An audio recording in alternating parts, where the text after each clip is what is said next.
All right, Shalom. First, I start by saying all praise to Yahweh, by Shem Shai, by Shem Kakadash, give honors to the elders and apostles of the will. Salutations to the brothers that's doing the truth and sincerity. This is going to be a quick lesson. As you can see, the title: Three Men Sentenced to Life After Murder Spree. And so I'm going to go ahead and press play on this clip and add some precepts.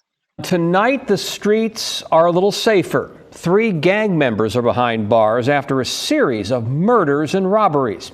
10 of your side investigative reporter Chris Horn has more on their violent spree across the area. Chris? And some spree it was, Tom. It was a crime spree that spanned several months and left 5 people dead.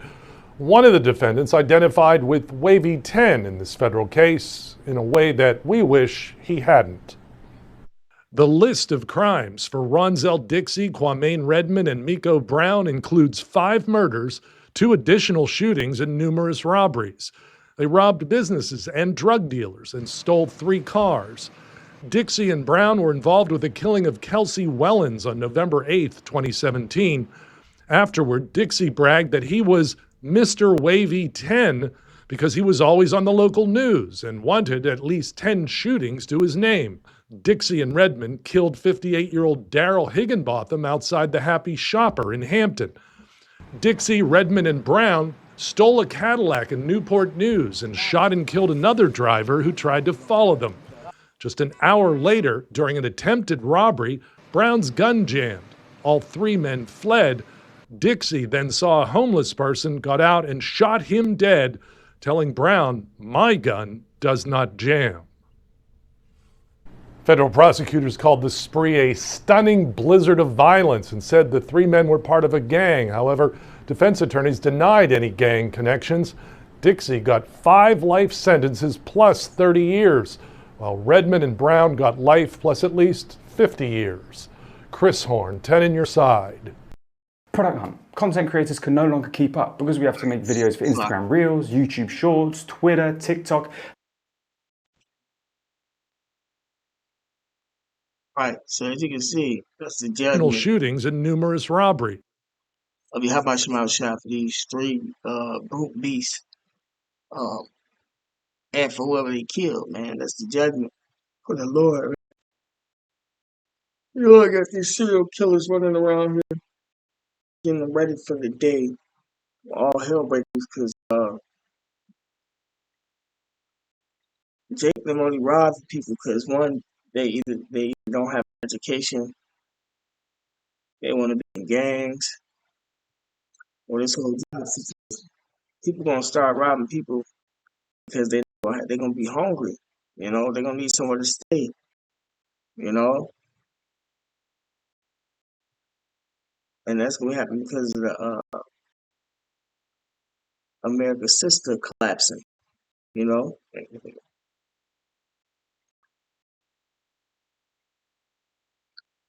so yeah, man, what they doing in judgment on Yahweh Shema Shai, man. A lot of you guys run into guys like this and be killed. Women or raped. So I'm gonna start this precept. This is Psalm chapter 68, verse 20. It says, "He that is our God is the God of salvation, and unto Yahweh the Lord belongeth the issues from death." Right? So the Lord sanctioned death, man. You know, and this precept that testify of that. And that's why you have to know the scriptures so you can understand more and not be out here all emotional about people dying and why these things are happening. Because, you know, it gives you what's happening, why it's happening, and how it happened in the scriptures, man.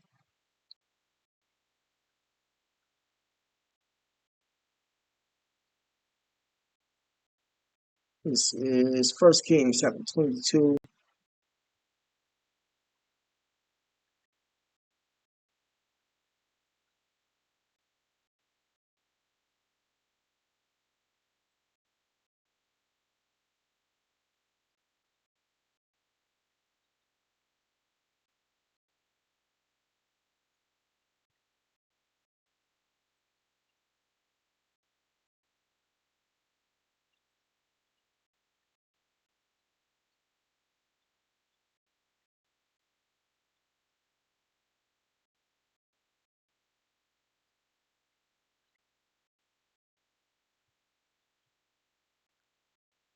All right, I'm gonna just start at verse 19, just to get to the point. It says, and he said, hear thou therefore the word of the Lord Yahweh. I saw the Lord Yahweh sitting on his throne, and all the hosts of heaven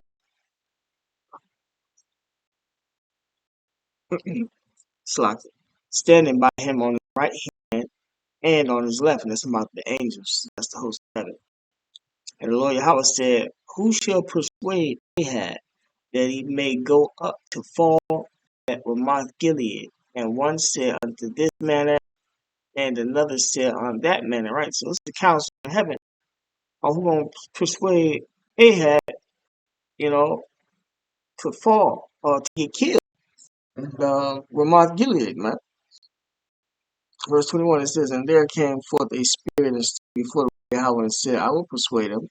And the Lord Yahweh said unto him, wherewith? And he said, I will go forth, and I will be a lying spirit in the mouth of all his prophets. And he said, thou shalt persuade him and prevail also. Go forth and do so. Right? The angels, the Lord put the spirit on the angels.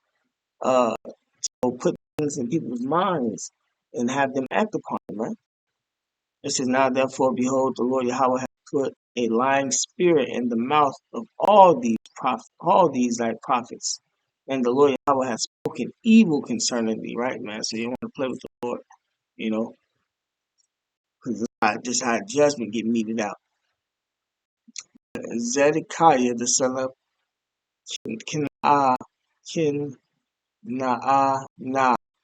went near and smote Micaiah on the cheek and said, which way went the spirit of the Lord Yahweh from me to speak unto thee?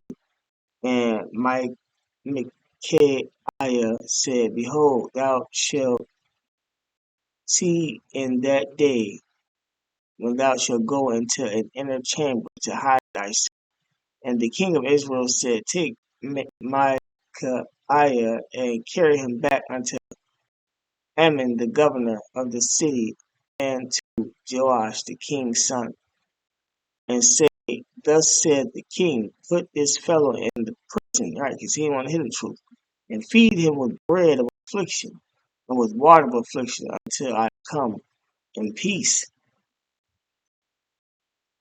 It says, and Micaiah said, if thou return at all in peace. That's the prophet.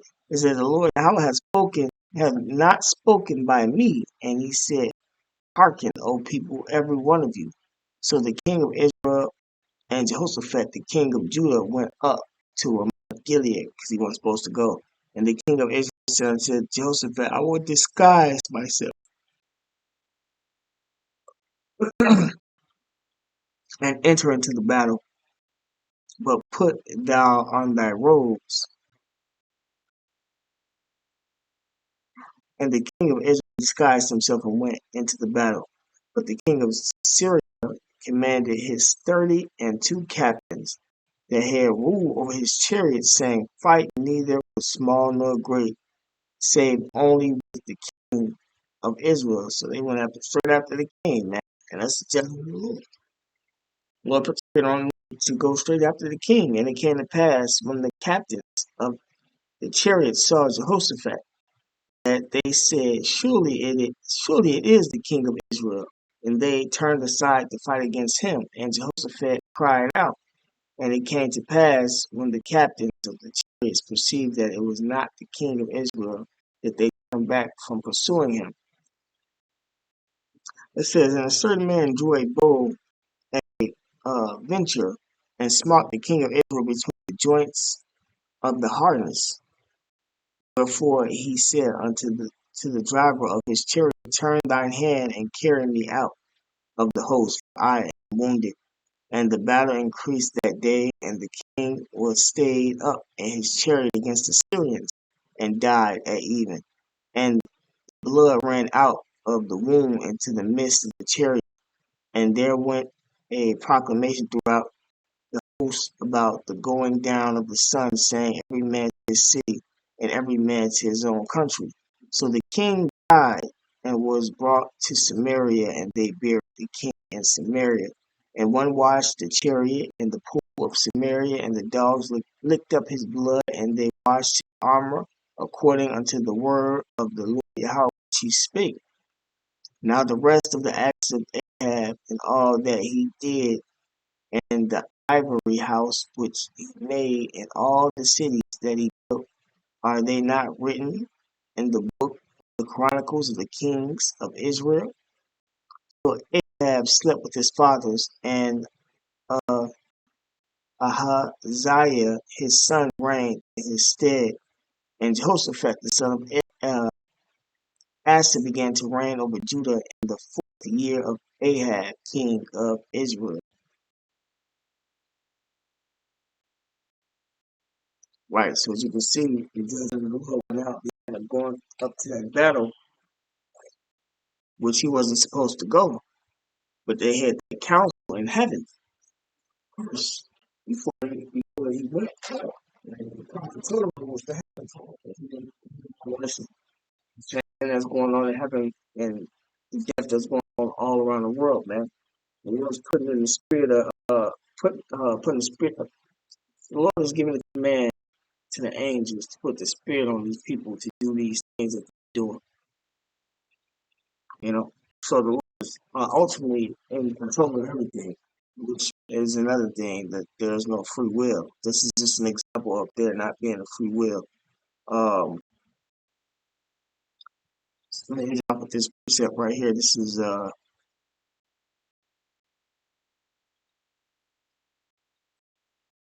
2 Peter chapter 2, verse 9. It says, the Lord Yahweh Shai knows how to deliver the godly out of temptations and to reserve the unjust unto the day of judgment to be punished. I'm going to jump because I want to hit verse 12. This is the point. It says, but these are natural brute beasts to be taken and destroyed, talking about our people. Natural brute beasts, they avoided judgment. You know, they don't want to hear the word.